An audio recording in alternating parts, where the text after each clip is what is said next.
Oke, judulnya adalah Jemaat Sardis. Nah, Jemaat Sardis, waspada ajaran sesat Edis, saudara ya. Oh, ini saya baru kali ini ngomongin orang sesat ini baru kali ini ya, saudara ya. Nah, tapi nanti saya ceritain ya, karena ini udah terlalu kelewatan menurut saya ya. Saudara, saya kemarin ada bikin artikel ya saudara ya, nanti saya tambahin dari artikel ini ya. Artikel ini tentu saja ada di Facebook saya dan ada di ini ya. Walaupun banyak orang itu tadi ya, kelemahan dari pengikut Edis adalah mereka tidak bisa membaca saudara ya. Kelemahan dari pengikutnya Edis itu mereka tidak bisa membaca. Saya ulangi ya, kelemahan dari pengikutnya Edis, mereka itu tidak suka membaca dan tidak bisa membaca. Ya, dan itu jangan sampai kita begitu, ya, jangan sampai komunitas kita itu begitu. Saudara coba Anda baca nanti dalam komunitas kita, ya, edisi Dabutar itu pengajar sekte sesat. Anda sambil boleh bertanya ya. Nah, lihat, seumur umur ya, saudara, ya, baru kali ini saya mendefinisikan sekte sesat. Bahkan saya nggak berani bilang saksi Yehova sesat, saudara. Serius, saudara ya. Saya nggak berani bilang saksi Yehova sesat. Mengapa? Karena nanti saya jelaskan. Ya, sekte sesat berkata bahwa Yesus punya Tuhan. Saksi Yehova pun tidak pernah berkata bahwa Yesus punya Tuhan loh, saudara. Ini saksi Yehova yang saya temui. Kalau kamu ketemu saksi Yehova yang lain terserah, saudara ya. Saya ketemu dengan pemimpin saksi Yehova yang ada di Belanda. Dan anak-anaknya pendeta-pendeta saksi Yehova 4 orang. 4-4-nya. Ya, dan mereka tidak pernah berkata bahwa Yesus punya Tuhan. Yesus punya Bapa, ya. Ya. Nah, jadi Yesus itu tidak punya Tuhan, saudara. Dalam makna posesif genetif. Posesif itu milik, genetif, ya, milik. Enggak ada, saudara. Makanya Yesus tidak pernah berkata Tuhanku kepada Bapa. Enggak pernah. Kepada Allah dia tidak pernah berkata Tuhanku. Ya. Perhatikan ya. Nah, lihat. Yesus yang benar adalah bahwa ia adalah satu-satunya Tuhan kita. Ya. Sebab di dalam 1 Korintus 8 ayat 6, bagi kita hanya ada satu Allah. Hanya ada satu Allah. Satu Theos. Ya, yaitu Bapa. Supaya Anda enggak bingung, ya. Hanya ada satu Theos. Satu Theos, yaitu Bapa, yang daripadanya berasal segala sesuatu dan untuk dia kita hidup, dan satu Tuhan, ya, yaitu Kyrios, ya, Theos atau satu El, ya. Kenapa bukan Elohim? Nah, inilah kalau kamu mengerti pelajarannya orang Yahudi, Elohim sama El itu berbeda, saudara. Ya, ini Adonai, yaitu Yesus Kristus. Ini penting. Kamu kudu ngerti bedanya Theos sama Kyrios. Nah, di dalam perdebatan-perdebatan dengan Elia Miron, dengan RK, dengan Rudi Yohanes, Edis TV itu menguraikan bahwa Kyrios Tuhan yang dimaksud adalah Kyrios. Ya. Jadi saya tidak memfitnah dia ya, saudara ya. Nanti Anda silakan tonton sendiri karena kita nggak ada waktu. Si Edis meyakinkan kepada Rudi Yohanes, kepada si RK, kepada si semuanya bahwa Yesus adalah Kyrios, Adonai. Lalu dia berkata bahwa Yesus sang Adonai punya Adonai. Kalau bilang punya, berarti itu adalah posesif genetif, saudara. Anda bilang punya. Tuhannya Yesus. Yesus punya Tuhan. Nah, itu sama itu, ya. Apalagi dia ngomong dengan jelas. Yesus punya Tuhan. Lalu, ya, lihat. Konsekuensi. Nah, ada Tuhan lain selain Yesus. Artinya Edis itu setuju sama Muhammad. Ya, justru inilah yang menjadi permasalahan. Ya, telah kafirlah orang yang berkata sesungguhnya Allah ialah Al-Masih putra Maryam. Al-Masih sendiri berkata, wahai Bani Israel, sembahlah Allah, Tuhanku, namanya Tuhannya si Al-Masih, dan Tuhanmu. Artinya Edi setuju dengan Al-Maidah 7273 perkataan Muhammad ini. Anda kan nggak ada yang mengerti nih kan, pengikutnya Edis ini kan. Sembahlah Allah, Tuhanku dan Tuhanmu, katanya si Al-Masih. Dalam konteks ini menurut mereka adalah Yesus ya. Dan Edis mengiyakan bahwa Yesus punya Tuhan. Dan itu diaminkan oleh orang Islam. Langsung bilang Allah Akbar, tuh mereka kesenangan. Makanya Edis itu bukan masalah bagi orang Islam. Karena Edis itu percaya Yesus punya Tuhan. Ya, terus masalahnya di mana? Ya, saudara ya. Bagi orang Islam, tidak ada masalah. Karena kan berarti kan tidak menyekutukan Tuhan. Ya kan? Tuhanmu dengan Tuhanku. Ya kan? Tidak menyekutukan dengan Allah dia. Karena Yesus punya Tuhan. Ya sudah. Mau dibahas apa lagi? Berarti kan Edis bukan kafir. Karena dia mengakui bahwa Yesus punya Tuhan. Itu menurut Islam, makanya bukan gangguan Islam itu bagi Islam Edis itu. Makanya sampai hari ini juga nggak akan keluar laporannya. Ya kan? Yesus mensejajarkan sama seperti Islam punya Tuhan namanya Muhammad, Tuan ya. Tuannya Islam kan Muhammad, baginda kan. Kan Muhammad itu disebut baginda kan. Sayyidina, baginda Muhammad. Nah Yesus juga sama, baginda. Dan Yesus punya baginda yang di atasnya. Itu loh yang dimaksud. Artinya Edis setuju dengan Al-Maidah 71-73 ini. Ya. Fakta, Yesus itu tidak pernah memanggil Tuanku. Yesus itu tidak pernah memanggil Tuanku kepada siapapun, saudara. Nggak pernah. Kamu tahu arti Tuanku? Ini posesif genetif ini. Kemilikan. Tuannya Yesus. Yesus itu nggak pernah. Kalau ada yang menerjemahkan itu salah. Itu terjemahnya salah. Pernah ada terjemahan lama. Ya, waktu Yesus bangkit dari kubur, dari kematian, lalu Yesus ngomong, aku belum kembali kepada Tuhanmu dan Tuhanku. Nah itu terjemahannya salah. Karena Tuhanku di sini adalah Kyrio. Sudah ya kan? Sedangkan itu adalah Allahku dan Allahmu. Ya. Ya. Kalau Anda berkata Yesus punya Tuhan, itu adalah kesesatan yang luar biasa. Ya. Yesus memanggil Sang Allah Theos atau El sebagai Bapa, bukan Tuhan, bukan Tuan. Tadi saya Dokter Icon tadi, anaknya enggak bakal manggil Dokter Icon Tuan. Siapa di sini kamu punya anak manggil kamu Tuan? Geblek kamu, saudara. Siapa di sini yang punya anak, lalu anak kamu manggil kamu tuh Tuan? Ya, ada di sini yang manggil kamu Tuan, anakmu manggil kamu Tuan? Ngeri ya, saudara ya. Jangan-jangan Edis manggil bapaknya Tuan itu, makanya dia punya sindrom, kata bapak. Yesus di dalam Matius 4 ayat 10, ya, dia berkata, Hipake satana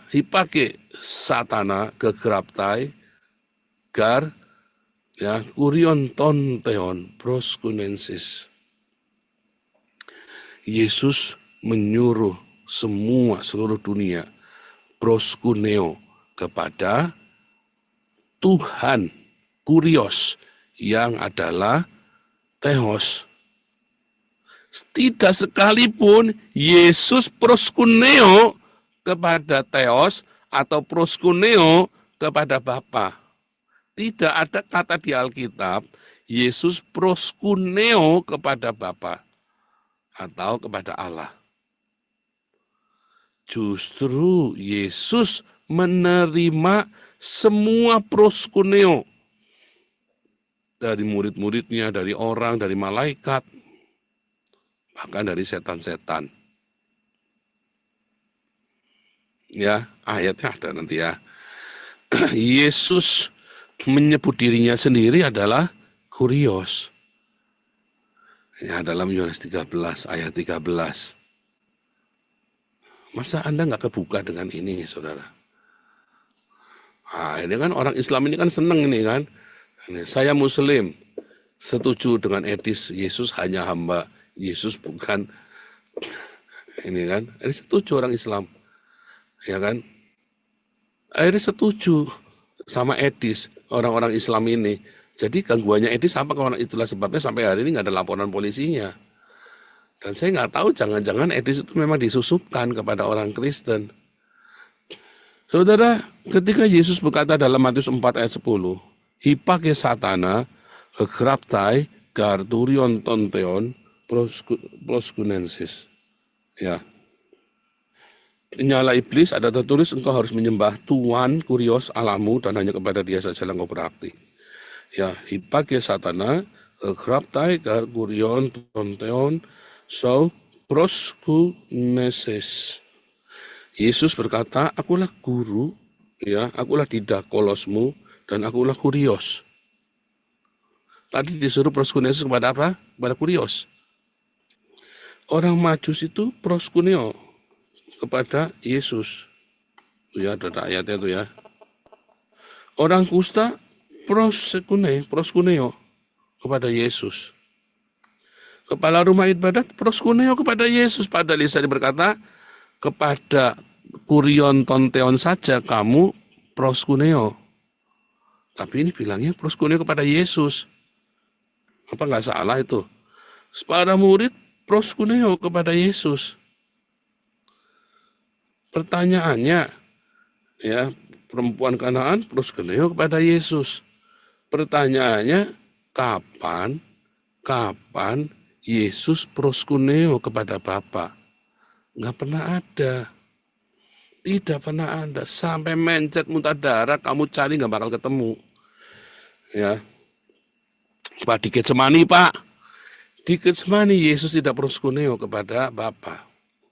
Di Getsemani, ya, Yesus tidak proskuneo kepada Bapa. Sujud, Pak. Itu terjemahannya salah. Ya, karena apa? Karena orang sudah bingung, menerjemahkan itu tidak gampang. Coba kita lihat. Ya, mereka banyak orang menyembah kepada Yesus proskuneo. Ya, setan aja proskuneo kepada Yesus. Setan aja proskuneo kepada Yesus. Ya, setan itu bukan cuma proskuneo, tapi juga prospipto, tersungkur di hadapan Yesus. Prospipto. Ibu yang sakit pendarahan 12 tahun, prospipto kepada Yesus. Petrus, ya, ketika ada orang proskuneo kepada Petrus, nggak mau. Bangunlah, aku manusia biasa. Barnabas, ketika ada orang mau proskuneo, nggak mau mereka. Malaikat aja nggak mau, ketika ada orang mau proskuneo kepada malaikat, nggak mau. Ya, sembahlah Allah. Tapi Yesus malah menerima penyembahan proskuneo. Ya,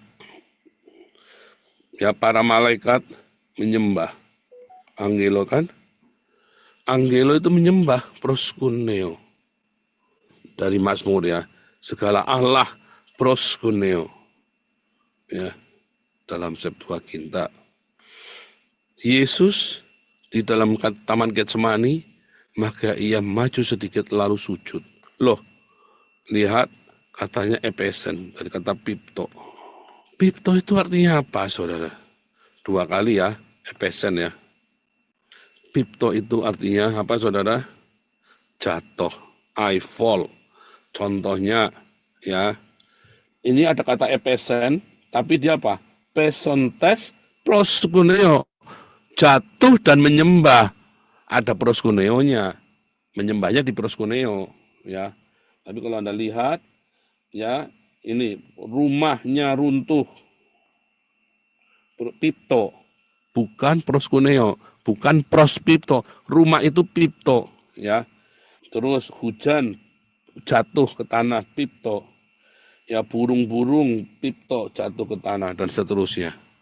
Bukan prospipto. Kalau prospipto jatuh di hadapan. Yesus tadi di Taman Getsemani dia jatuh, terjatuh. Yesus itu jatuh, saudara, bukan menyembah, bukan sujud kepada, bukan. Clear banget ya. Nih prospipto tadi sudah dijelaskan, perempuan penyembah, pendarahan, setan-setan itu prospipto kepada Yesus. Kata Yesus, kamu menyembah Tuhan saja. Tetapi orang Yahudi nggak pernah proskuneo kepada dewa lain, kepada siapapun. Proskuneo, para rasul pun dan malaikat nggak mau di proskuneo. Yesus ya tidak pernah memanggil Bapa itu Tuhan dalam dialog aktif. Oh ada ya, Yesus berdoa, berkata, lalu berkata, aku bersyukur kepadamu Bapa, Tuhan dari langit dan bumi. Yesus juga Tuhan dari langit dan bumi, sama. Tapi Yesus tidak memanggil Bapaknya itu Tuanku. Enggak, dia memanggilnya Bapa. Ya. Dan Yesus berkata, akulah Tuhan. Nah, yang berkata bahwa Yesus punya Tuhan, itu hanya Muhammad. Bahkan saksi Yehova aja enggak berkata Yesus punya Tuhan, karena dialah Tuhan segala Tuhan. Itu ya, saudara ya. Itu penting sekali. Kalau kamu tidak mengerti ini, kamu akan tersesat. Gara-gara pengakuan Yesus adalah satu-satunya Tuhan, orang Kristen di zaman Roma dibantai, dihabisin, saudara. Karena kuriosnya itu harusnya buat kaisar. Tapi orang Kristen bilang, enggak, kurios kami adalah Yesus. Maka dibunuh, dianiaya itu tadi loh. Karena orang Kristen berkata, kurios kami bukan kaisar. Kurios kami adalah Yesus. Itu loh, saudara. Ya. Jadi kalau Anda masih setuju dengan pemberitaan bahwa Yesus punya Tuhan, Anda itu sedang sesat, setuju dengan Islam. Padahal di dalam Islam telah kafirlah orang yang berkata bahwa Yesus adalah Allah. Sedangkan Yesus sendiri berkata, sembahlah Allah Tuanku dan Tuanmu. Apakah etis sedang membawa Islam kepada Yesus yang adalah satu-satunya Tuhan? Enggak. Etis sedang membawa Islam kepada Yesusnya Islam, bukan Yesusnya Kristen. Itu loh, ya. Tapi dia berhasil menggoyang orang Islamnya aja nggak keganggu kok. Orang Islamnya tenang-tenang aja kok. Mana ada laporan polisinya. Karena etis mengakui Yesus punya Tuhan. Tuannya Yesus sama dengan Tuannya Muhammad. Itu loh saudara. Kamu jangan berpikir etis lagi ngajari yang benar. Etis itu sedang menyesatkan kalian semua. Ya. Makanya dia selalu pakai kacamata. Dia menyembunyikan matanya. Ya. Dia selalu pakai ini, menyembunyikan cacatnya dia. Ya. Dia menyembunyikan kecacatannya dan matanya. Ada sesuatu yang salah, saudara, dengan orang ini. Di dalam psikologi itu kalau kamu ngomong selalu pakai kacamata hitam, ya kami itu ada jemaat namanya Rusni, orang Surinam. Dia malam-malam aja pakai kacamata hitam, saudara. Malam-malam ya, pakai kacamata namanya Rusni. Kita tahu ini ada orang ada masalah psikologi dengan dia. Lihat ya. Jadi kalau kamu berkata, ini kan yang penting memberitakan Injil. Kamu tidak boleh memberitakan Injil dengan menghalalkan segala macam cara.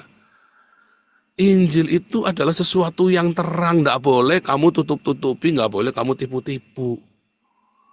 Injil itu adalah sesuatu yang terang, bukan barang murahan, sehingga kamu harus kompromi. Nggak boleh, saudara. Lihat ya. Jadi siapapun yang mengajarkan Yesus punya Tuhan adalah sesat. Sebab saksi Yehova dan Unitarian tidak berani berkata Yesus punya Tuhan. Hanya Muhammad yang mengatakan bahwa Yesus punya Tuhan. Genetik positif. Gara-gara pengakuan Kristen di Arab bahwa Yesus adalah Allahku dan Robku, maka orang Kristen Arab dibantai oleh Muhammad dan pengikutnya sampai dengan hari ini. Ya, bedakan Muhammad, para nabi dan sahabat Muhammad pun menyebutmu adalah Sayyidina, ya, baginda. Not catatan, Allah itu Theos, Elohim, El, ya, Tuhan itu Kurios, Adonai, Tuhan. Dan Edis selalu menekankan bahwa Yesus adalah Tuhan, Kyrios Adonai, Tuhan, bukan Elohim, bukan Theos, ya. Tapi selalu menekankan bahwa Yesus adalah Tuhan, Tuhan, Kyrio, Adonai. Coba deh amatin. Oh salah paham, saya nggak salah paham. Saya sudah nonton tak bolak-balik, tak setel. Makanya saya bilang ini sudah fix, ini orang sesat. Dan kamu sedang disesatkan oleh Edis. Ya.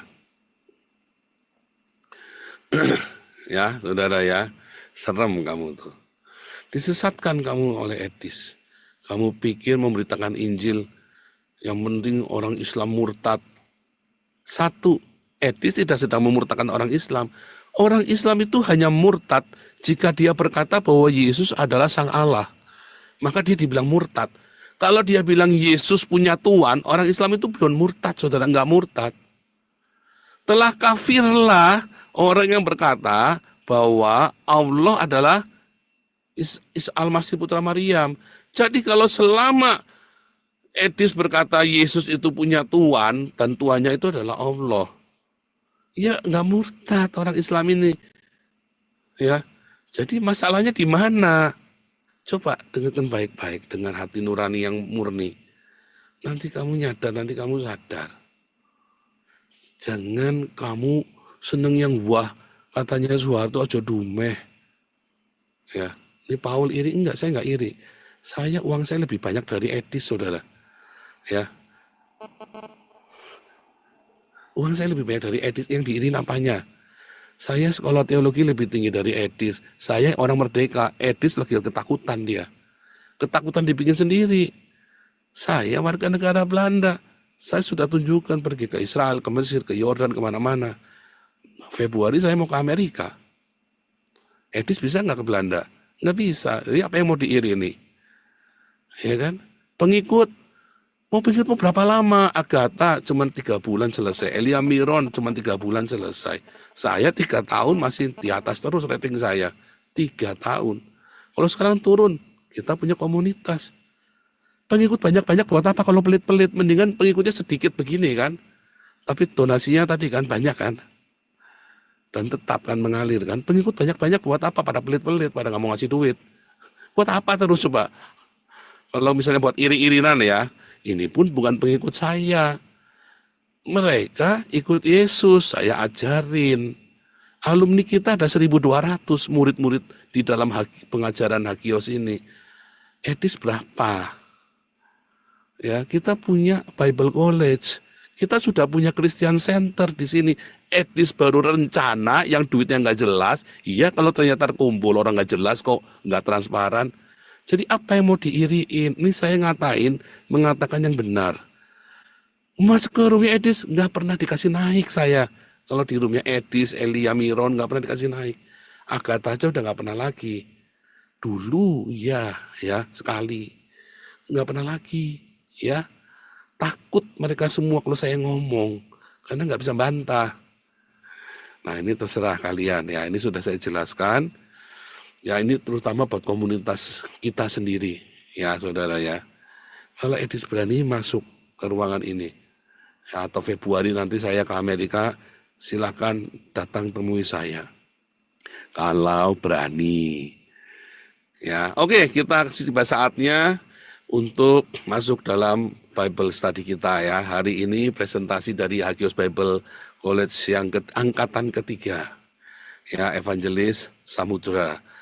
Pak Samudra ini adalah mahasiswa di Hagios Bible College angkatan ketiga dan sekarang sedang masuk juga di Hagios Bible College yang program Master of Arts ya, program S2-nya saudara ya. Tentu saja kelas-kelasnya semua sudah lengkap ya Pak ya, dari evangelis, apologetik, apostolik, profetik dengan sendirinya, karena kalau enggak pasti nggak bisa ngikutin saudara ya di kelas-kelas itu. Oke, kita langsung dengan Pak Samudra, silakan Pak Sam. Ya, selamat malam semua. Ini satu pendekatan bagaimana untuk memahami wahyu untuk 7 gereja. Jadi pertama-tama kita mesti lihat dulu sejarahnya seperti apa di sana. Terus dengan kita melihat sejarah, sebentar, kok ini nggak jalan ya? Oke, kita diharapkan bisa ikut merasakan bagaimana situasi kondisi saat itu, ya. Dan setelah itu baru kita memikirkan bagaimana perspektif gereja atau umat yang ada di sana. Dan bagaimana perspektif Tuhan melihat gereja ini di sana. Nah, setiap surat yang diberikan kepada 7 gereja ini ada pola, selalu ada pola dan pattern yang menarik menurut saya. Ya, di situ baru kita melihat apa makna daripada pesan dan pola itu seperti apa. Nanti kita akan lihat sekilas ya. Nah, yang terakhir itu yang menarik bahwa ke 7 gereja itu memang pernah terjadi, Efesus ya dan sebagainya itu sampai itu pernah terjadi di sana. Tapi juga bisa apply terhadap era masa kita sekarang ini. Oke. Jadi ini poin-poin diskusinya. Pertama kita akan masuk dulu situasi dan sekilas sejarah Sardis. Kemudian 7 elemen dalam penulisan surat ke gereja-gereja. Setelah itu overview masing-masing elemen untuk Sardis. Dan yang terakhir Sardis di zaman era perkembangan gereja sampai saat sekarang.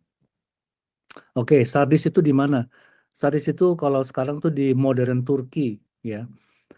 Jadi memang salah satu Asia Minor yang terkaya pada saat itu, paling paling makmur lah dia di Turki ini, menjadi pusat sentral daripada Roma di sana pada saat itu.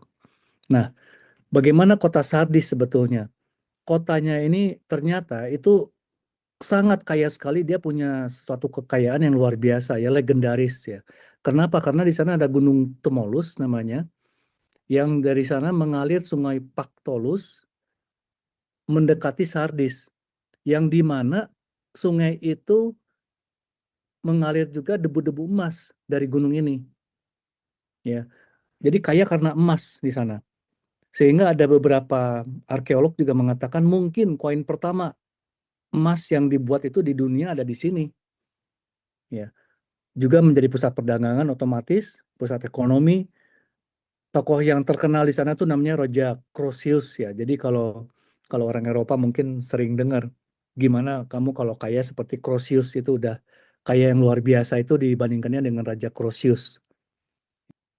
Nah, ini contoh koinnya ya. Di sana tuh ada koin yang digali ditemukan seperti ini ya, juga seperti ini.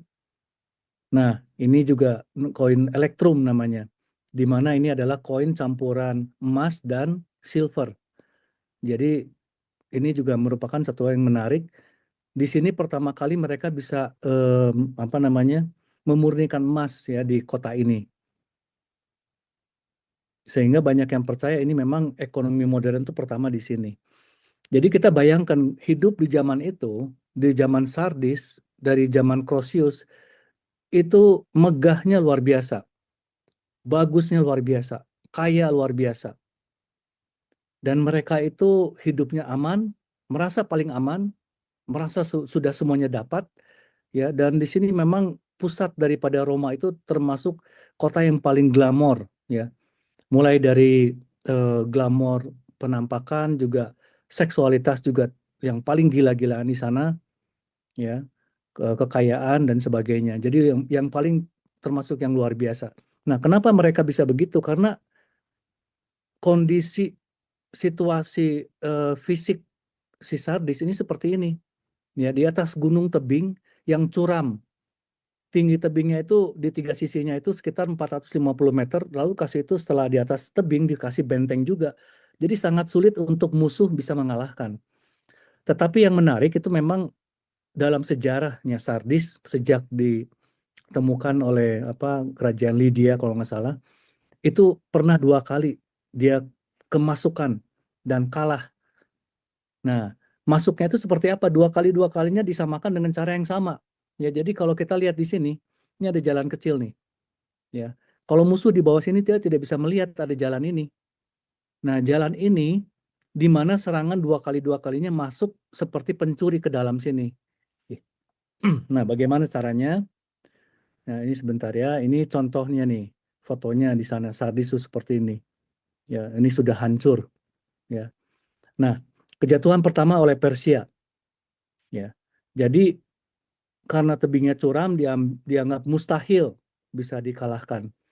Nah, prajurit Persia satu hari dia melihat di atas sana tuh ada seorang penjaga, ya, helmetnya jatuh ke bawah, lalu penjaga itu memanjat tebing, turun ke celah di situ. Nah, Persia bilang, wah, ini diperhatikan di sana, kayaknya ada jalan rahasia, diperhatikan betul. Nah, malam-malam lah mereka naik dari jalan yang tadi itu yang kecil, dan prajuritnya tertidur, lengah. Di situ prajurit elit dari Persia itu masuk dan mengalahkan seluruh kota. Kotanya kalah tanpa banyak perlawanan. Ya. Nah, yang kedua juga sama. Ini oleh Antiochus yang ketiga. Sama, ini juga sudah lama, udah putar-putar nggak bisa masuk. Nah, akhirnya seorang Kretan namanya tahu ini gimana nih pasukan Selukid ini nggak bisa masuk. Dikasih tahulah. Dulu Persia masuk lewat itu, katanya ada jalan rahasia. Juga sama, pasukan elitnya malam-malam memanjat tebing, juga tertidur juga. Makanya benarlah yang seperti yang dikatakan surat itu, aku akan datang seperti pencuri, ya malam-malam. Jadi mereka tidak tahu kapan mereka bisa hancur. Ya, ini hal yang menarik ya. Nah, bagaimana keadaan Sardis sebetulnya? Yang kita lihat di sini bahwa zaman Croesus itu paling megah-megahnya di sana. Setelah itu menurun terus, ya, terutama setelah di apa namanya di eh, dikalahkan oleh Persia dan sebagainya. Dan di abad ke-17 ini ada gempa bumi besar di sini, ya. Waktu itu zaman Tiberius dia berusaha untuk namanya membangun kembali, tetapi sampai akhir zaman Yohanes di sini tidak bisa dibangun juga. Banyak bangunan-bangunan yang belum jadi. Jadi di luar tampak bagus, tapi dalamnya masih kosong atau belum selesai. Makanya di sana bahwa aku tahu pekerjaanmu, tapi dalam bahasa aslinya itu adalah aku tahu reputasimu atau namamu. Yang dulu namanya bagus sekali, aku tahu namamu, reputasimu. Jadi pada saat itu ya sesuai dengan kenyataannya bahwa reputasi memang luar biasa, ya. Secara fisik pun demikian. Jadi ringkasannya adalah kota yang punya reputasi kaya dan kokoh. Terciptanya koin emas dan perak pertama di Asia Minor dan mungkin di dunia. Kemungkinan kota pertama yang mengenal sistem keuangan modern, di mana kota-kota Roma lainnya sangat terkenal glamor, seksualitas, dan kemewahan. Jadi secara psikologi mereka merasa aman, santai, ya. Namun kemegahannya menurun sejak jatuhnya oleh Cyrus dan terus menurun sampai di era Romawi. Ya, banyak gedung hancur di gempa bumi di tahun 17 Masehi, masa Tiberius. Jadi di zaman Yohanes, sejak runtuh oleh gempa, mereka belum pernah bisa kembali lagi. Namun tetap memang mereka masih punya apa namanya rasa aman, masih rasa kaya dan memang masih masih ada dan kebanggaan buat mereka itu sesuatu yang luar biasa masih tetap di sana. Ya. Nah, zaman Yohanes itu ada kaisar namanya Domitian. Dia itu memang memperketat penyembahan dan keagamaan, termasuk Helenistik. Ya, jadi di sana pun yang menarik di sinagoganya ditemukan bukti-bukti bahwa nama orang Yahudinya berubah menjadi nama orang Yunani di sana. Jadi di sini terjadi pembauran budaya yang luar biasa. Ya, kalau kita lihat orang Yahudi bisa baur begitu, bagaimana orang Kristen ya? Karena orang Yahudi di sana biasanya jauh lebih ketat ya. Nah, sekarang kita masuk ke dalam 7 elemen dalam penulisan ke gereja-gereja. Yang pertama, gereja setiap surat itu pertama diawali dengan nama. Nama ini ada hubungannya dengan keadaan gereja tersebut ya. Yang kedua, pemilihan gambaran Yesus. Gambaran di sini menurut saya sesuatu yang luar biasa. Gambar itu bernilai dengan 1000 kata ya, mempunyai arti yang luar biasa.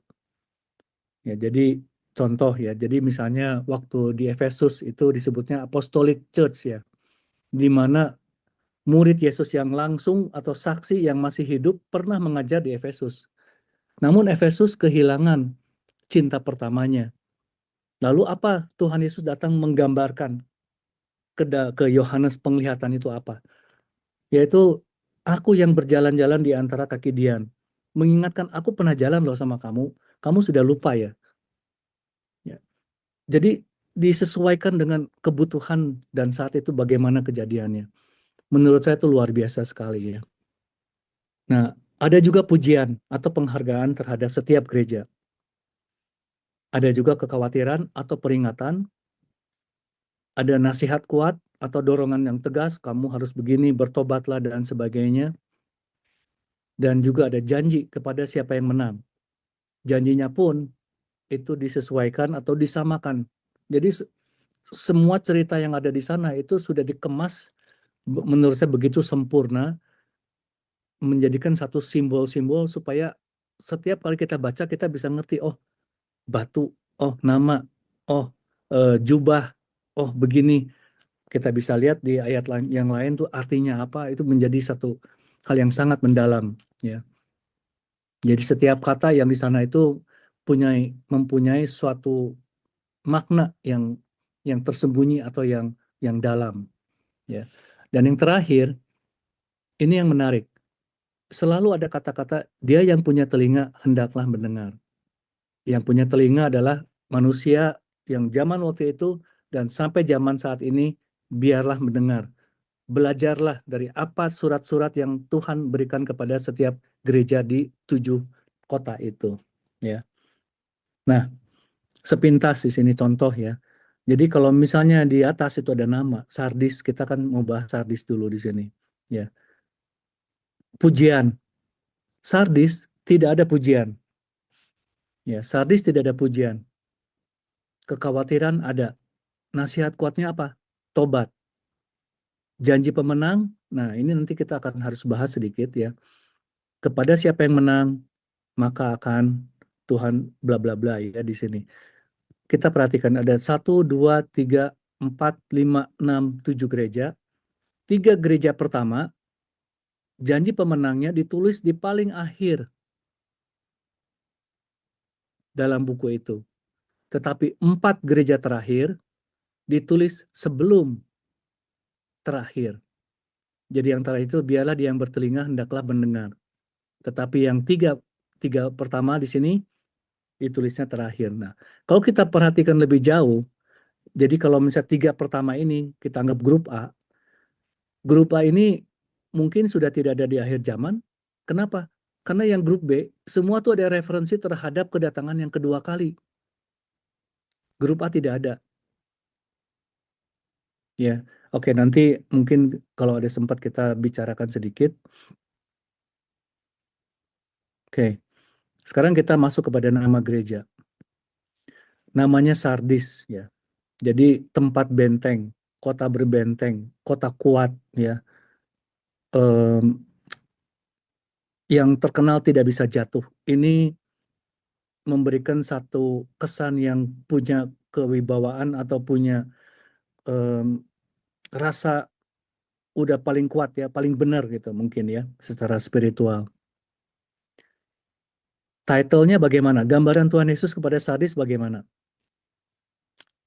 Dan tuliskan kepada malaikat jemaat di Sardis, inilah firman Dia yang memiliki 7 roh dan 7 bintang. ini Tuhan Yesus memperlihatkan bahwa apa sih yang dipunyakan oleh mereka? Mereka tidak punya. Mereka tidak punya ketujuh roh atau kesempurnaan roh, ya. Atau mungkin di Yesaya juga sebetulnya ada ngomongin tujuh roh itu apa, ya. Kedua, Tuhan Yesus harusnya yang memegang kuasa ke dalam gereja. Gereja bertanggung jawab hanya kepada Yesus. Tetapi mereka tidak melakukan itu karena mereka tidak melakukan apa yang Tuhan mau. Ya, jadi Tuhan memperlihatkan begini loh, ya gambarannya kepada gereja Sardis.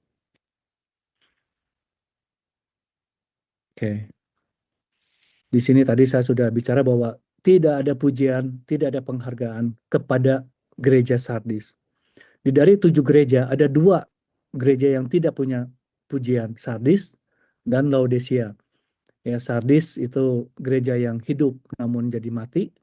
Laodicea itu gereja yang suam-suam kuku. Nah, bagaimana kekhawatiran peringatannya? Nah, ini hal yang menarik menurut saya. Karena kalau menurut terjemahan baru, aku tahu segala pekerjaanmu, engkau dikatakan hidup, padahal engkau mati.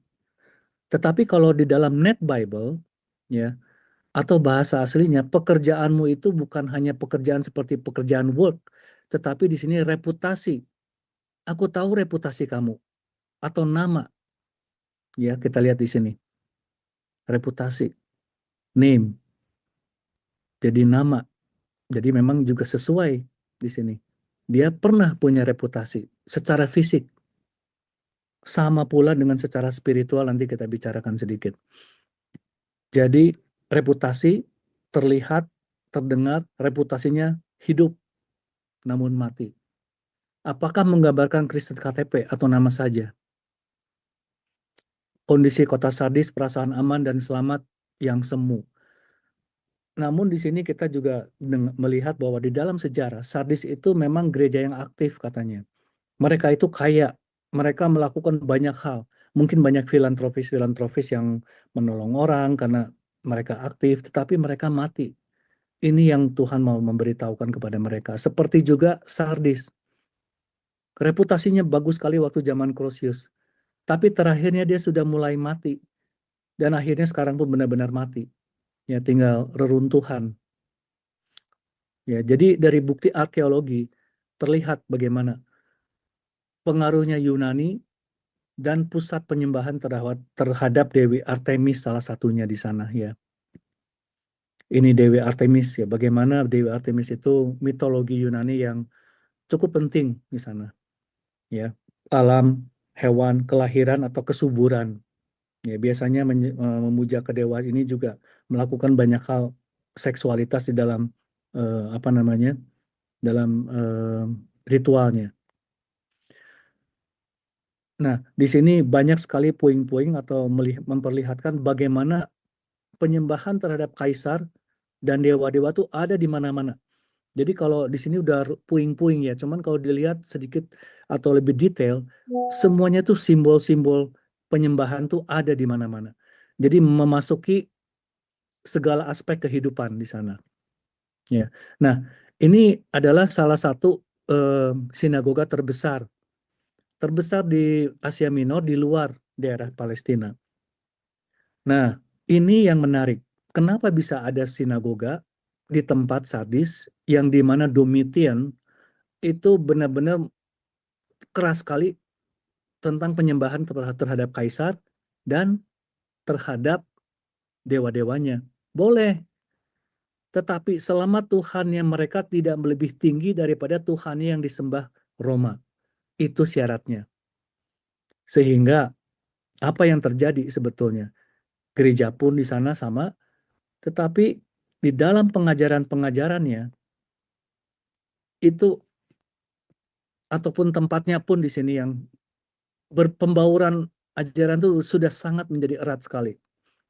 Nah, di sini memperlihatkan dari atas hal yang menarik ya. Jadi di mana gimnasiumnya Sardis atau Roma itu bersebelahan dengan ini apa namanya sinagoganya. Mereka rukun sekali, tapi yang luar biasa ini ya juga ini termasuk di sini gerejanya, Ya, jadi di belakang itu Romanya, gerejanya di depan. Yang di belakang nih saya nggak tahu, kayaknya kalau nggak salah juga ini gimnasiumnya. Ya, nah ini yang mau diperlihatkan dalam gambar ini sesuatu yang luar biasa di sini. Sinagog itu ada di sebelah kanannya. Sorry, sebelah kirinya, timurnya itu, dan ke belakang kalau nggak salah itu gimnasiumnya, halaman gimnasiumnya. Di mana itu tempat orang-orang Romawi berkumpul.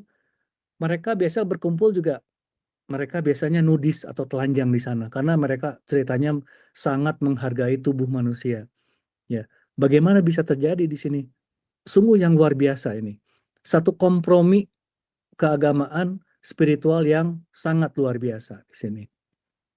Ya, nah ini memperlihatkan kolom-kolom tinggi dan apa namanya di kanan sinagoganya seperti itu. Ya, nah ini pun pembauran memperlihatkan contoh pembauran yang luar biasa. Ini adalah sinagog dan di situ ada mejanya. Kita lihat di kiri bawah itu ada apa, gambar elangnya Roma, ya, penyembahan-penyembahan Roma. Juga di sini nih ada apa namanya, singa nih, ya, banyak sekali desain-desainnya dan sebagainya. Jadi mereka benar-benar sudah sangat kompromi, sangat menyatu, ya, mereka berdamai, tentram, ya itulah keadaan Sardis di sana ya. Jadi sekali lagi bahwa di sana zaman Yohanes Domitian tuh benar-benar menekankan penyembahan terutama terhadap kaisar. Sinagog di sana bisa berbaur. Bahkan di dalam sinagoganya bisa menerima simbol-simbol Roma, simbol-simbol penyembahan Roma. Yang pasti gerejanya pun akan sama, ya. Jadi di sana apa sebetulnya? Pesan Kristus tentang keselamatan sudah mati di Sardis. Mereka tidak berani untuk berbicara. Kalau mereka bicara, mereka pasti dibunuh, pasti hancur. Tapi Sardis itu memang sesuatu yang sangat menarik. Satu pesan terhadap gereja yang paling mengerikan itu Sardis sebetulnya. Kamu kelihatan hidup, kamu kelihatan luar biasa, kelihatan bagus, tapi kamu mati. Ya, mengerikan itu. Sebab tidak ada satu pekerjaanmu. Nah, di sini juga menariknya di sini nih, contoh ya. Wahyu mengatakan bahwa kamu memang reputasinya luar biasa tapi kamu mati. Tetapi pekerjaan di sini tidak sama dengan pekerjaan yang di awal, yaitu nama atau reputasi, tapi di sini your deed, ya. Jadi seperti mungkin menolong orang ya atau yang lainnya,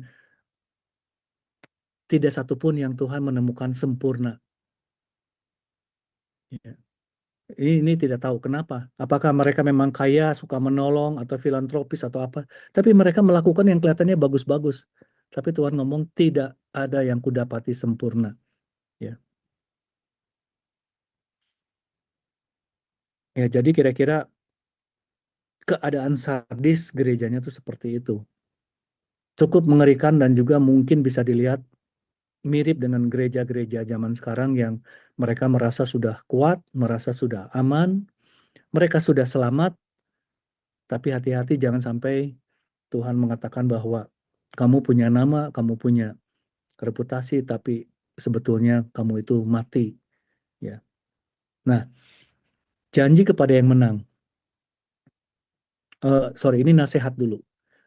Dua hal yang Tuhan ingatkan di sini. Bangun. Ya. Bangun itu seperti yang menjaga penjaga yang tertidur itu kan menjaga kerajaannya. Tetapi bangun juga memberikan kesan bahwa orang tuh kalau tertidur tuh nggak sadar. Harus bangun. Jangan terus-menerus berdosa. Ya. Tidak ada satupun yang kamu lakukan itu tidak ada yang sempurna tuh ngomong. Pun harus sadar. Yang kedua itu adalah diingatkan kembali. Ingat ya, yang pertama dulu awal kamu terima, yang pertama kamu tahu harus dilakukan, itulah yang harus diikuti. Bertobatlah. Jadi Sardis itu adalah gereja kompromi. yang tidak ada pujian. Dan mereka harus sadar, harus bangun daripada komprominya ini. Harus ingat apa yang harus mereka lakukan. Nah, di sini di ayat 4, ini yang menarik. Tetapi di Sardis ada beberapa orang yang tidak mencemarkan pakaiannya. Mereka berjalan dengan aku dalam pakaian putih, karena mereka adalah layak untuk itu. Nah, di sini di Net Bible, tapi ada few individual, tapi kalau kita lihat di footnote nomor 15-nya, itu sebetulnya nama, few names. Lalu mereka menjelaskan mungkin secara figuratif, itu mungkin artinya manusia atau orang. Tetapi di sini adalah names lagi, dan juga apa maksudnya di sini? Ya, saya percaya bahwa banyak hal yang tersembunyi yang Tuhan sisipkan di dalam firman-Nya itu supaya kita bisa sadar. Kenapa bisa memakai nama? Ya, nama dan beberapa nama itu hanya dituliskan di Sardis. Ini menurut saya agak luar biasa. Lalu janjinya apa kepada yang menang? Pakaiannya. Tuhan akan memberikan pakaian yang putih, linen. Karena kenapa mereka tidak mencemarkan pakaiannya? Pakaian itu adalah satu simbol kebenaran yang dilakukan olehnya, oleh kita ya. Maka akan diberikan baju linen putih, jangan dicemari. Ya. Baju linen putih jangan dicemari oleh noda ajaran yang salah atau ternodai dengan kebiasaan ajaran pagan yang dibenci Tuhan sejak awal mula. Ini menurut saya masuk ke dalam zaman sekarang ini adalah ilustrasi mungkin denominasi. Ada beberapa gereja atau denominasi gereja yang mungkin tidak mencemarkan. Nanti mungkin di slide berikutnya bisa dilihat ya bahwa ini masuk kepada dia yang bertelinga hendaklah mendengar. Ya. Jadi di setiap surat ini ada kata-kata ini. Ya. Efesus, gereja yang kasih mula-mula. Smyrna, gereja yang dianiaya. Pergamon, gereja yang menikah dengan dunia pada saat Konstantin. Tiatira, gereja yang korup. Ya. Sardis di sini, gereja yang mati. Semua dikasih tahu bahwa hendaklah dia yang bertelinga mendengarkannya. Supaya kita jangan jatuh kepada dosa yang sama yang dilakukan oleh 7 gereja ini. Oke, sekarang kita bukakan di sini. Mungkin kita bicarakan sedikit tentang paralel di sini. Gereja Efesus ya, apostolik, gereja mula-mula, di mana para muridnya masih ada di sana, yaitu Timotius pernah di sana, Paulus pernah di sana, ya. Makanya gambaran Tuhan Yesus pun mengingatkan yang lupa tentang kasih yang mula-mula juga berjalan bareng-bareng di sana, ya. Aku yang berjalan di antara 7 kaki Dian, ya, di Smyrna yang teraniaya, ya, jangan khawatir, aku yang dulu mati dan hidup. Nanti kamu jangan takut, ya, aku yang mati dan hidup, kamu pun akan demikian.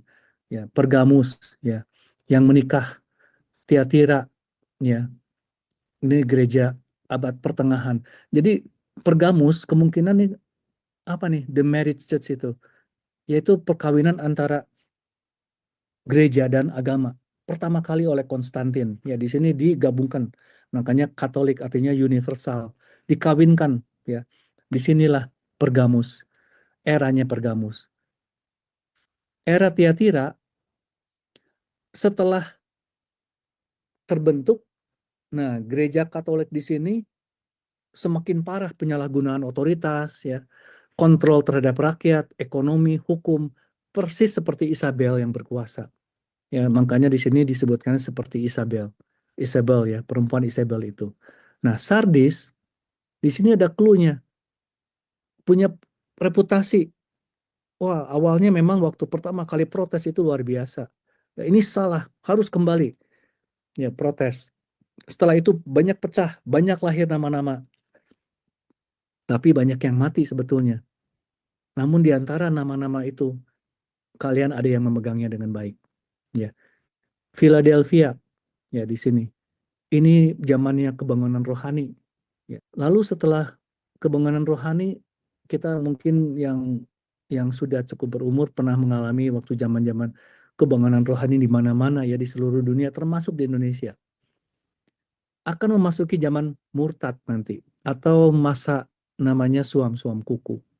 Nah, saya mau sedikit eh, ini waktu oke, sudah hampir habis ya. Nah, ini tolong perhatikan di sini. Janji pemenang di 3 gereja pertama ya itu ditulisnya di paling akhir ayat.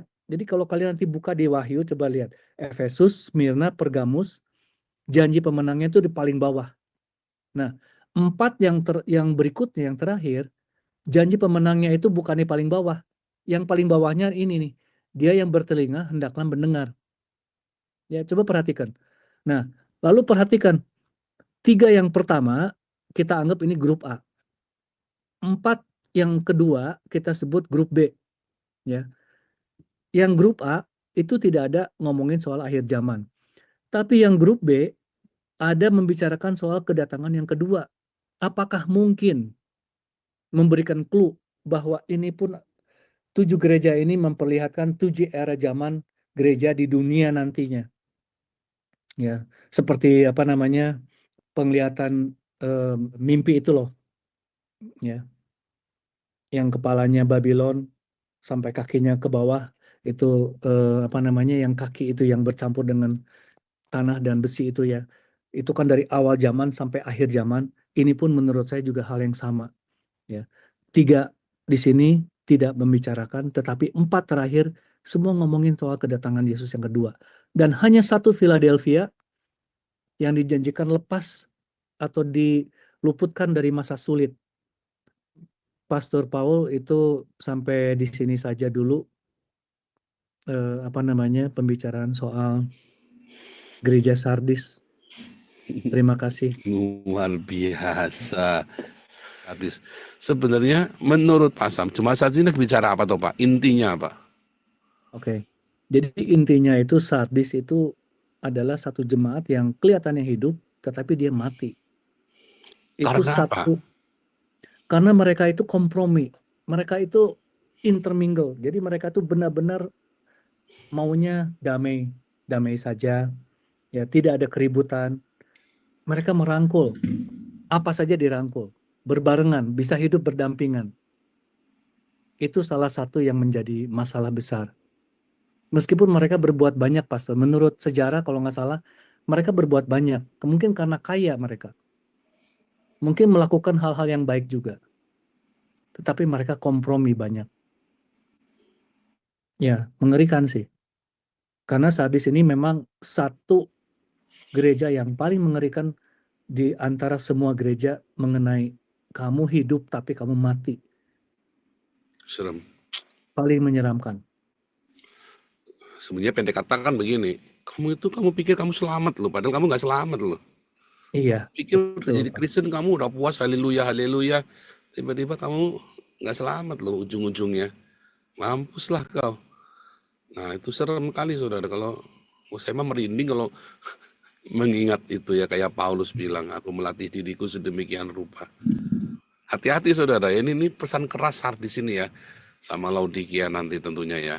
Ini adalah pesan yang keras yang Anda mesti belajar ya. Menarik Pak Pau bilang kayak gitu. Ya, gini Pak, kalau kita lihat kondisi kita di Indonesia ya, saya tidak bicara di luar. Banyak kok gereja buka cabang-cabang gitu kan yang lebih-lebih karismatik ya. Saya tidak bilang karismatik doang. Katolik pun buka banyak gereja gitu. Lah, itu tanda kehidupan atau tanda apa atau apa itu? Ini memang dilema ya.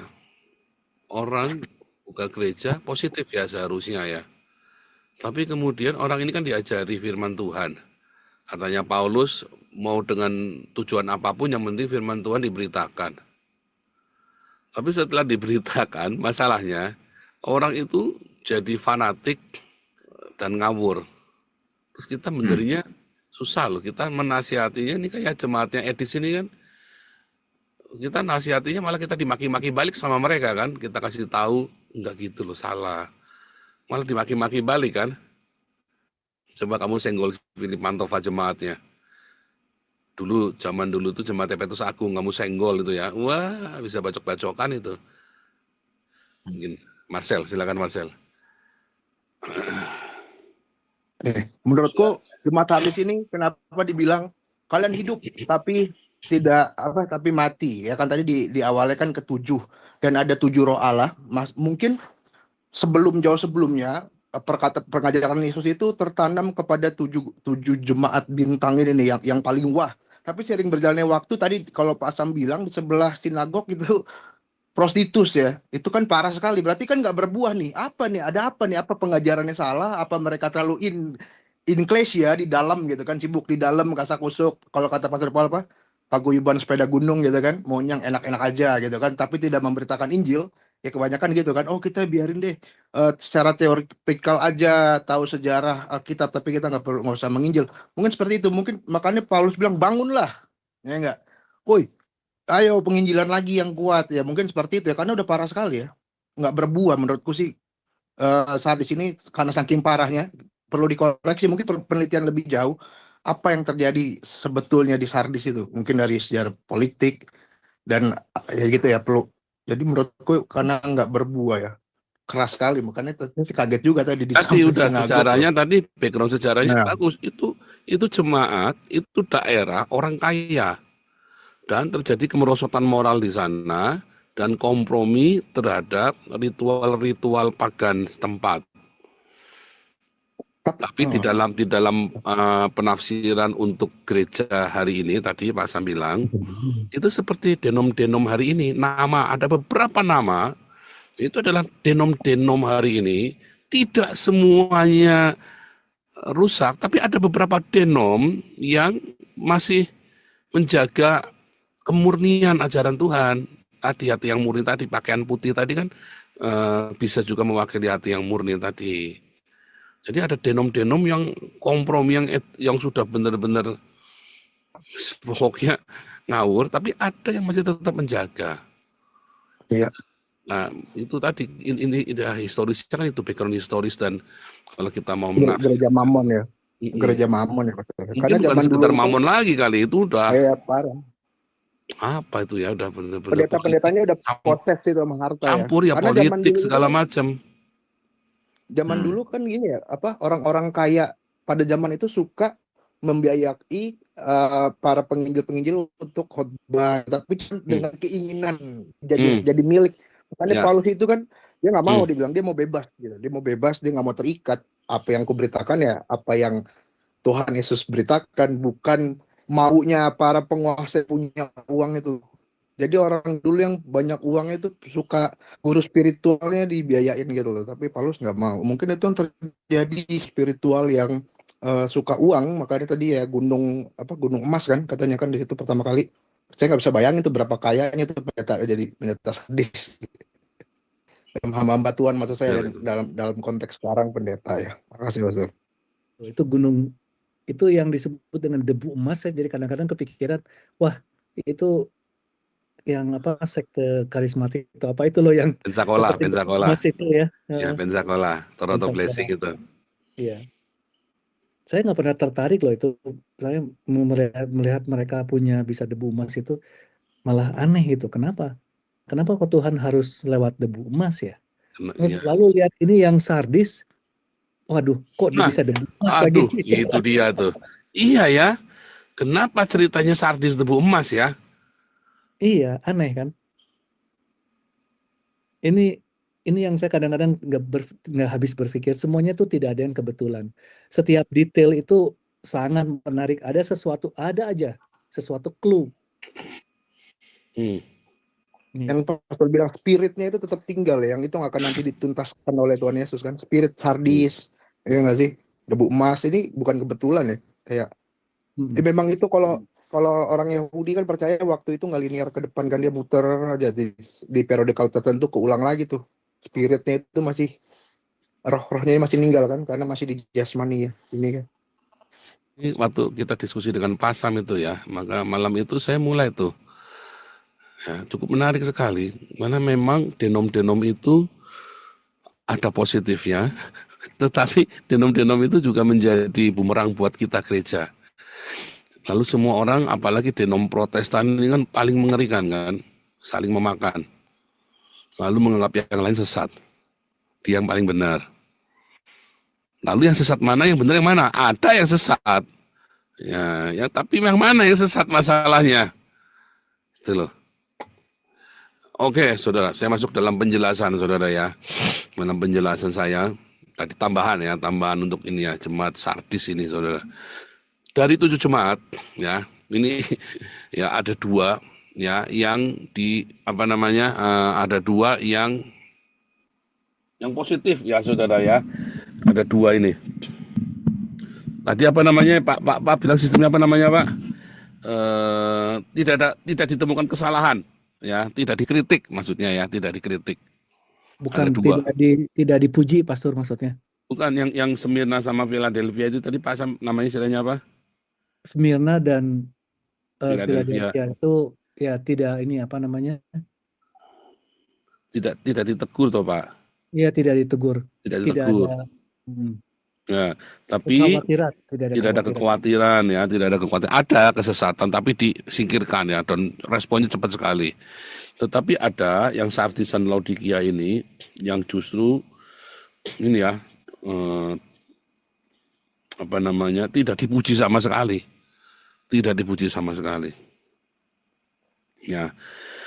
Nah, ini menarik sekali ya, karena jemaat ternyata tadi menurut perspektifnya Pak Sam tadi, jemaat-jemaat ini adalah kondisi dari periode gereja, saudara. Jadi semuanya itu bukan di hari zaman semua, bukan. Ini adalah sebuah karakter dari gereja, karakter dari jemaat, atau bisa juga sebuah periode gereja. Ya tadi kalau bilang Efesus, ini gereja apostolik, karena semua rasul pernah ada di sana, ada di Efesus. Ya, ini ada gereja Smyrna, gereja yang teraniaya, gereja Pergamus, gereja yang menikah dengan pagan. Ya. Dan ada gereja Tiatira ya, gereja abad pertengahan di mana masuk dalam kegelapan. Ya, atau gereja Sardis, masa-masa gereja Protestan di mana ada banyak lahir denom-denom yang aneh-aneh. Ya, dan saling memakan satu sama lain. Tujuannya apa? Pokoknya kalau beda dikit pecah, beda dikit pecah, beda dikit pecah. Ya, terus Philadelphia adalah masa-masa kebangunan rohani. Mungkin kalau saya membayangkan itulah abad pencerahan itu ya, di mana orang kembali haus akan Tuhan. Ya, terus kemudian mereka dengan sekuat tenaga mereka berdiakonia. Terus ada lagi gereja Laodikia. Wah, gerejanya udah ini ya mengalami penurunan yang luar biasa. Nah, saya tidak akan membahas kesananya ya, karena nanti tiap orang bisa mempunyai ini sendiri. Tetapi saya lagi mau cerita bahwa Alkitab itu punya pola, saudara. Alkitab itu punya sebuah pola di dalam simbol-simbol, angka-angka. Ya. Nah, tadi jemaat Sardis itu menarik sekali. Ya, diawali dengan kamu hidup padahal kamu mati. Lalu kedua, beberapa nama ya yang tidak dicemari oleh tanah. Oh, tanah, saudara ya. Lalu pakaian putih. Nah, 3 ini saya mau mencermati, saudara, pakaian putih tadi. 1, hidup padahal mati. 2, beberapa nama yang hubungannya dengan tanah tadi. 3 adalah pakaian putih. Ternyata nyambung ini, saudara, nanti. 1 kalimat ini untuk mewakili Sardis. Gereja Sardis yang kaya raya. Ya, yang disebut kaya raya, tempatnya debu emas. Debu emas itu tadi ya, menarik sekali ya. Nah, sekarang kita mulai buka dulu ya, jemaat Sardis tadi ya. Kita buka dulu di ayatnya dulu ya. Bangunlah, kuatkanlah apa yang masih tinggal, yang sudah hampir mati. Ya, sebab tidak satu pun pekerjaanmu aku dapati sempurna. Waduh. Karena itu ingatlah bagaimana sempurna. Apa sempurna itu, saudara? Sempurna itu apa? Apa itu sempurna? Kata Tuhan Yesus sama orang kaya yang melakukan Torah itu, anak muda yang kaya yang rajin melakukan Torah, kalau kamu hendak sempurna, jual. Mampus saudara. Setiap kali saya datang sama Mbak Tuhan, cerita tentang kalau kamu mau benar, yang benar nih ya, yang benar, yang sempurna, yang benar. Oh, semua orang boleh bawa kebenaran. Ini loh yang benar nih. Jual milikmu. Wah, ini ngeri saudara. Ya, karena itu ingatlah bagaimana kau menerima mendengarnya. Turutilah, bertobatlah. Ya, seperti pencuri. Ya, saya nggak mau membahas yang pencuri ya, karena selalu Tuhan Yesus berkata dia seperti pencuri. Tadi sudah jelaskan tentang Sardis ini. Ya, kamu pikir kamu itu sudah selamat. Kamu bilang kamu hidup, kamu udah mati. Kamu pikir kamu selamat. Enggak loh, tiba-tiba Tuhan datang seperti pencuri dan kamu nggak siap, ternyata kamu mendapat dirimu nggak selamat. Dalam hal apa? Ya, nanti ya saudara ya. Ini kan ya. Engkau dikatakan hidup padahal engkau mati. Lalu kita mulai masuk ya. Tetapi di Sardis ada beberapa orang yang tidak mencemarkan pakaiannya. Nah ini kita lihat ya, ada beberapa nama yang tidak dikotori, tidak ada tanahnya, tidak ditaruh di tanah. Ya, itu dalam bahasa aslinya seperti itu ya. Coba kita buka Wahyu 3 ayat 4 ya saudara ya. Tadi sudah saya bukakan Wahyu 3 ayat 4. You have a few ya, oliga onomata, nama saudara. Oliga onomata, nama. Onoma itu nama. Baptislah dalam onoma ya. Onomata and sardesin ya, who not have soil ya. Epolunan ta himatia. Ya, himatia itu jubahnya. Ya.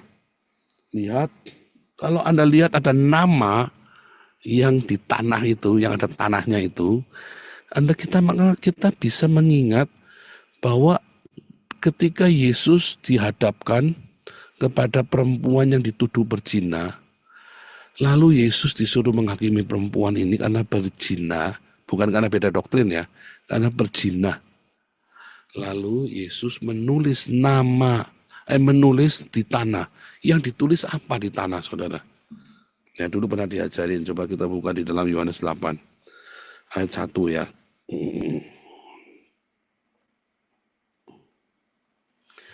Ya tetapi ya entar. Rabi, perempuan itu tertangkap basah ketika sedang berbuat zina. Ya, lalu setelah itu tuduh, ya apa ya? Yesus membungkuk lalu menulis di tanah. Apa yang ditulis, saudara? Menulis di tanah, apa yang ditulis?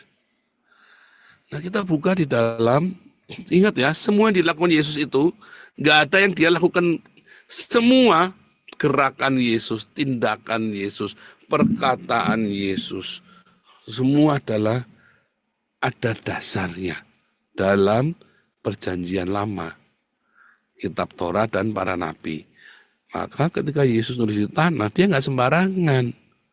Ada catatannya. Kenapa responnya adalah menulis di tanah? Apa yang ditulis? Coba kita buka Yeremia. Yeremia 17 ayat yang ke-13. Dimulai dari 9 dulu ya. Lihat. Betapa liciknya hati, lebih licik daripada segala sesuatu. Akulah Tuhan yang menyelidiki hati, menguji batin tadi. Masa bilang hati yang murni ya. Aku saudara ya. Terus kita lihat ya. Ayat ke-13, ya pengharapan Israel Tuhan semua orang meninggalkan engkau akan menjadi malu.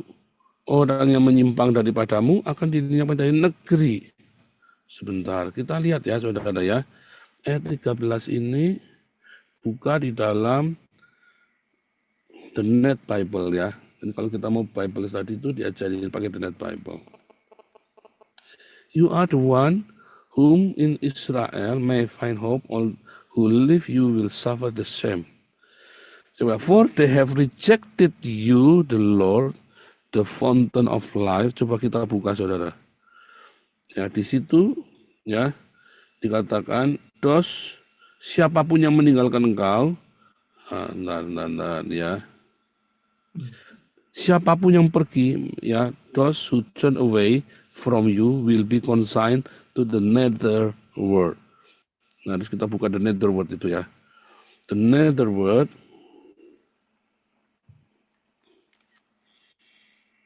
ya. The world of the dead yang C itu ya. Alternative interpretation will be as though their names were written in the dust. Nama-nama mereka itu kan ditulis di tanah. Nama yang ditulis di tanah. Ya. Tadi itu dikatakan hidup padahal engkau sudah mati. Berarti orang-orang ini ada di dunia orang mati, saudara. Nama-nama beberapa, apalah mau sinode lah, mau orang lah, mau sebuah kelompok lah. Kelihatannya kamu itu hidup, padahal kamu itu hidup di dunia orang mati. Pengajaran di komunitas ini, Hades itu, dunia orang mati itu dari sekarang, bukan nanti, sekarang. Jiwamu ini sekarang hidup di dunia orang mati atau di paradise. Badan kita ada di bumi, tapi jiwa kita, kamu mengalami dunia orang mati, apa sedang mengalami paradise? Ya, saudara ya. Tadi saya coba cek di semua Bible encyclopedia dan segala macam. Tidak dikatakan jemaat Sardis itu berdiakonia. Iya, mereka kaya. Karena memang tinggal di kota yang kaya. Dan waktu itu, ya, di zaman Yohanes, kekristenan itu sudah lebih dari 50%, saudara. Dari Roma. Ya, kalau Anda nanti nonton filmnya Agora, bagus ya. Jadi zamannya Yohanes, kekristenan itu sudah makin sampai ya sudah merajalela kekristenan itu ya. Dan mereka itu ya ada tinggal di sebuah gereja. Mereka punya gereja yang besar, saudara. Ada peninggalannya gereja yang besar di Sardis juga. Saya tidak tahu apakah zamannya Yohanes gereja Sardis punya gedung yang besar. Pokoknya itu adalah sebuah jemaat yang besar di Sardis dan kaya raya. Ya, dan mereka sangat resourceful, mereka punya segala macam. Tetapi dikatakan kamu kelihatannya hidup padahal kamu mati. Pakaianmu ada beberapa orang, tapi nanti ada beberapa orang yang namanya tidak ditulis di tanah. Tidak ada beberapa.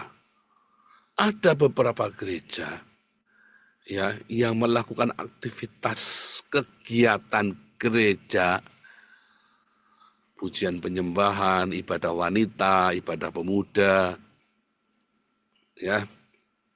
Bahkan dalam tanda kutip diakonia juga loh. Tetapi itu hanyalah sebuah rutinitas. Sehingga gereja ini kalau Anda lihat uangnya banyak. Tetapi uangnya bukan untuk apa yang Tuhan mau. Kalau kamu hendak sempurna, kata sempurna itu kata Tuhan Yesus, kamu tidak sempurna katanya Tuhan kepada jemaat Sardis. Kalau gimana yang sempurna? Jual semuanya. Bagikan kepada orang miskin. Wih, banyak gereja lebih suka membangun gedung yang mewah, megah. Alasannya gedung itu kan juga perlu. Ya, tetapi nggak perlu yang mahal. Hagios di Belanda kita sewa tempat ya 1 bulan 1.350 ditambah pastori 900 maka total 2.500. Sewa itu tempat yang sangat murah, paling murah yang didapati di Belanda. Ya, dan kapanpun kita bisa pindah dari situ, tetap donasi yang dikumpulkan kolektenya itu adalah untuk fokusnya untuk memberi makan. Bukan untuk gedung, ya, tetapi untuk memberi makan. Itu saudara. Nah, balik lagi saudara ya. Ternyata banyak orang ya melakukan kegiatan gereja nih bukan untuk hal yang sempurna, tetapi untuk aktivitas saja. Bahkan dia kompromi. Kalau kemarin kita belajar ada pengikut Nikolaitan, artinya hypergrace. Hypergrace itu pengikut Nikolaitan. Ya, artinya kamu boleh dosa enggak apa-apa. Toh diampuni sama Tuhan nanti. Sekali selamat tetap selamat. Nah, itu pengikut Nikolaitan itu. Kalau tadi pengikut Bileam, ya, kamu berzina dan enggak apa-apa, berzina itu enggak apa-apa, berzina itu enggak apa-apa. Terus kamu nanti diampuni. Bukan cuma dosa, tapi khusus perzinahan. Sehingga merusak, ya tadi ya. Kalau roh Isabel, ada wanita-wanita yang dominan di dalam gereja, sedius jemaat, sedius orang-orang berpengaruh untuk ditaklukkan. Sedius itu ngerayu atau seks itu ya, saudara ya. Untuk ditaklukkan, itu sudah terjadi. Nah, kalau jemaat Sardis, orang-orang yang fokus dengan aktivitas gereja, tetapi dia tidak melakukan apa yang sempurna. Yaitu apa yang sempurna, jualah harta milikmu, bagikan kepada yang miskin. Makanya tadi judulnya pakaian putih. Di dalam Wahyu 19 ayat 17 dan 18. Pakaian putih itu ternyata sebenarnya apa, saudara? Perbuatan benar. Dikaiosune. Dikaiosune. Dikaiosune itu sama dengan zadek dalam bahasa Yahudi. Zadek itu menghasilkan sedekah. Ya. Dikaiosune itu akan menghasilkan diakonia yang benar.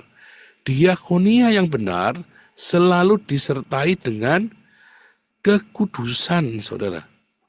Yakobus 1 ayat 27. Tidak cukup kamu berdiakonia, tapi kamu harus hidup kudus. Ya. Dan selalu ada pengampunan dalam hidupmu. Banyak orang mengumpulkan donasi bukan untuk, tetapi untuk pencitraannya dia, untuk membuat sebuah menara yang megah, bangunan-bangunan yang mewah. Dan saya sedih sekali dan marah sekali karena jemaat dimanipulasi sementara banyak jemaat yang miskin. Siapa di sini yang masih suka begitu? Kamu dikatakan hidup padahal kamu mati. Tapi ada orang-orang yang namanya tidak tertulis di tanah, tidak tertulis di orang mati. Artinya kamu tetap melakukan yang sempurna itu, yaitu diakonia sambil menjaga hidupmu tidak tercemar oleh dunia ini. Itu penting sekali, saudara. Itulah jemaat Sardis, gereja yang megah mewah dengan segala kemegahan ritual simbol-simbolnya. Itulah jemaat Sardis. Ada beberapa orang, tadi Pak Studun tadi bilang, ya prosesnya salah enggak apa-apa, yang penting tujuannya baik. Enggak boleh. Kekristenan itu tidak murahan begitu, saudara. Kekristenan itu harus diajarkan dengan benar. Jadi kamu enggak bisa kompromi. Tadi ya, kompromistis itu enggak boleh, saudara. Caranya gimana? Supaya aku bisa mempertobatkan bosku, katanya pembantu rumah tangga. Bos, aku mau tidur dengan kamu, asal kamu pergi ke gereja sama aku. Apakah itu diperbolehkan, saudara? Nggak boleh, nggak bisa begitu. Injil itu nggak murahan begitu. Kalau kamu besok mau ke gereja sama aku, ya aku mau berhubungan seks dengan kamu sekarang. Ini aku berkorban supaya dia diselamatkan. Banyak orang mengira bisa begitu ya. Yang penting bisa selamat, gitu kan. Ya, saya enggak apa-apa, saya korban diri saya. Menikah sama itu. Hati-hati, saudara. Saya tak nikah sama dia, saya tujuannya mau menyelamatkan dia kok. Jangan pikir kamu, Injil bisa ditukar, terus kamu pikir kamu sudah berjasa bagi kerajaan sorga. Itulah jemaat Sardis. Ya, mau gampangnya, pokoknya ritualnya, dia mau enak-enak saja. Itu sama, balik lagi sama jemaatnya etis. Oh, enggak apa-apa, Yesus punya Tuhan. Yang penting orang Islam sekarang jangan benci sama Yesus, tapi mau percaya kepada Yesus. Iya, Yesus yang punya Tuhan tadi, yaitu Yesus yang dalam Al-Maidah 7273. Sembahlah Tuhanku dan Tuhanmu, kata Yesus kan. Itu adalah satu kejahatan, saudara.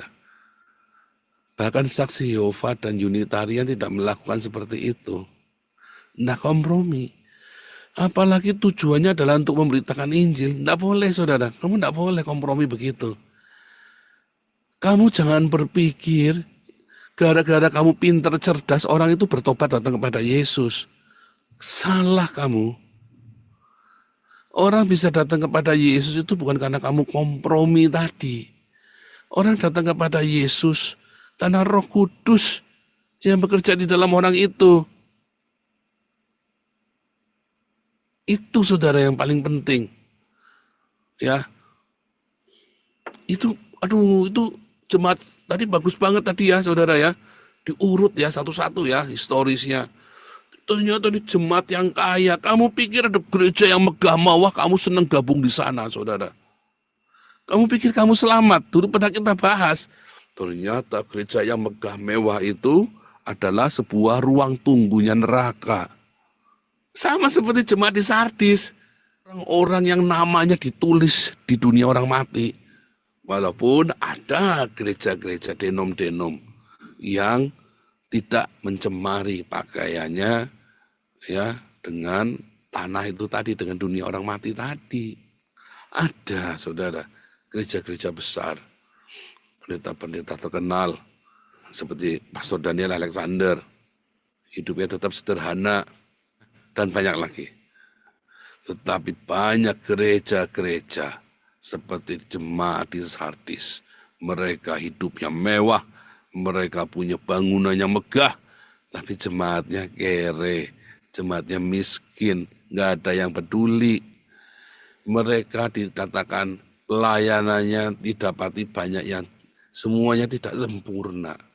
Kalau kamu hendak sempurna, kata Tuhan Yesus, jual. Nah, kita baca dulu ya. Lihat ya. Semuanya itu Torah tadi ya telah kuturuti. Apalagi yang masih kurang. Iya kan, gereja-gereja kan, oh sudah saya menghormati orang tua. Saya sudah begini, saya sudah begitu. Iya kan, gereja-gerejamu kan begitu kan. Saya tidak mencuri, saya tidak merampok. Nah, ini depannya. Perintah yang mana, kata Yesus? Jangan membunuh. Oh, aku tidak membunuh, aku tidak benci orang, aku tidak berzina, aku tidak mencuri, aku tidak berdusta, aku menghormati orang tuaku, ya kan? Ya kan? Kata orang kehidupannya. Semuanya telah kuturuti, apa yang masih kurang? Ini ada kata Yesus, jikalau kamu hendak sempurna. Jikalau kamu hendak sempurna. Lihat, bandingkan. Bangunlah, kuatkanlah yang masih tinggal, yang sudah hampir mati, tidak satu pun dari pekerjaanmu aku dapati sempurna. Ya, di hadapan Allahku, bukan Tuhanku ya, Allahku. Ya, Allahnya Yesus itu bukan Tuhannya Yesus, bukan. Karena Allah adalah roh. Jadi itulah roh yang diam di dalam Yesus. Nah itu ya saudara ya. Jadi kesimpulannya apa? Kesimpulannya bahwa jemaat Sardis adalah jemaat hedonis. Gereja-gereja yang megah, tetapi mereka tidak melakukan kehendak Bapa. Mereka senang dengan gedung-gedung mewah, donasi-donasi kolektor yang miliaran. Tetapi tidak untuk, apa saudara? Berdiakonia. Mereka kompromi dengan hedonisme, pendeta-pendeta yang suka jadi selebritis, yang tidak mau berbagi kepada orang miskin. Janganlah menolak orang yang datang kepadamu, padahal yang mereka minta ada padamu, saudara. Saya sering melihat pendeta-pendeta, hamba-hamba Tuhan, nggak mau nolong orang miskin. Iya kan? Lihat saudara ya, lihat nih. Oh ini keren ya. Berilah kepada orang yang meminta kepadamu, janganlah menolak orang yang mau meminjam daripadamu. Ini lagi cerita kebutuhan pokok, bukan utangan beli mobil, cicilan motor, bukan saudara ya. Tapi kebutuhan pokoknya dia, ya. Kasihlah sama manusia, ya. Dan bencilah musuhmu, enggak. Aku bilang berkata padamu, kasihlah musuhmu, berdoalah bagi yang menganiaya kamu. Itu disuruh memberkati. Makanya kita memberi makan orang-orang Islam.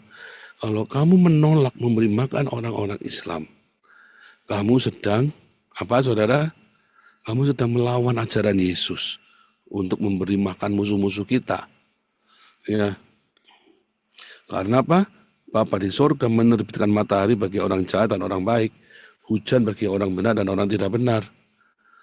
Artinya kalau kita menolong orang, nggak usah pandang bulu agamanya apa, tolong semuanya. Kalau kamu cuma mengasihi orang yang mengasihi kamu, apa upamu? Pemungut cukai juga begitu. Kalau kamu cuma nolong orang yang nolong orang yang Kristen, apa gunanya? Ya, karena itu haruslah kamu sempurna. Sempurna, saudara. Apa tadi diawali dengan apa tadi? Dengan bersedekah. Jual. Kalau kamu pengen sempurna, ya, jangan kamu bergaya hidup hedonisme. Tapi kamu harus berbagi sebisa mungkin, sebanyak mungkin dengan orang-orang yang sedang kekurangan. Itulah pakaian putih, ya. Coba kita buka ya. Wahyu 19 ayat 8. Ya. Kepadanya dikarenakan memakai kain lenan halus berkilauan yang putih bersih. Kain lenan halus adalah perbuatan benar. Orang kudus, yaitu hidup di dalam kasih dan kekudusan. Itulah diakonia, itulah dikayosune. Nggak boleh salah satu, nggak boleh, harus dua-duanya. Hendaklah kamu sempurna, sama seperti Bapamu sempurna. Luar biasa Pak Sam, God bless you. Terima kasih Pak Sam, God bless you.